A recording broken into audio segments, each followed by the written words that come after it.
إذا اليوم أنا كنقول بأنه حنا خصنا، كاين الطوفان الأقصى، حنا خصنا نديرو هنا الطوفان ديال إسقاط التطبيع. حنا لا نقبلوه، خصناش نسكتو، لأن هاد الناس ما تصوروش الخطورة، ما تصوروش الخطورة أنه يديروا هنا معامل ديال السلاح، وأنهم يفرضوا على المغرب يخرج قانون ديال حمل السلاح للحماية الشخصية. صوت عليه البرلمان، سقطوا لي الخبر، لا ما كاينش اللي كيهضر على هادشي. خرج هذه بضعة شهور قانون يسمح بحمل السلاح لأي شخص. تنسولوا الوزير الداخلية شكون هذا؟ قال لك المغاربة. قلت لي حنا المغاربة ولينا مغارب اليوم.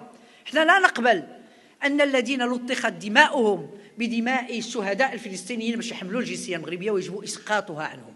هذا الشيء تا هو خصنا نأكدوا عليه.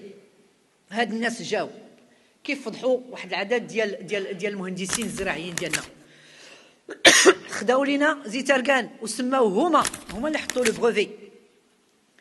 كيبيعوا لينا مطيشه اللي ما كتعاودش تنبت، كيبيعوا لينا كاع داك لي زانترون وداك الشيء اللي كنديروا في الفلاحه، كيبيعوا لينا حتى دوك التويويات اللي كيديروا الكوطاغوت ديال داك المخطط الاخضر اللي دار هذاك السيد، اللي ولينا كنهبطوا حتى ل 400 متر ولقاو الماء مالح والماء ما بقاش، بقله التخطيط الاستراتيجي وغياب بعد النظر.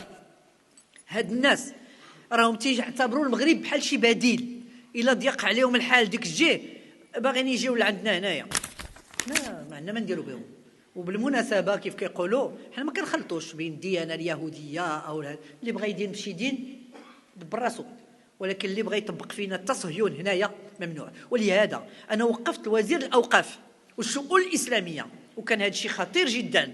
قلت له كيفاش يعقل نتوما كتشاركوا مع الصهاينه في قنيطره وفي مراكش، السيده كتقول لهم خصنا نهدموا المسجد الاقصى ونبنيوا الهيكل المزعوم وهما واقفين معها.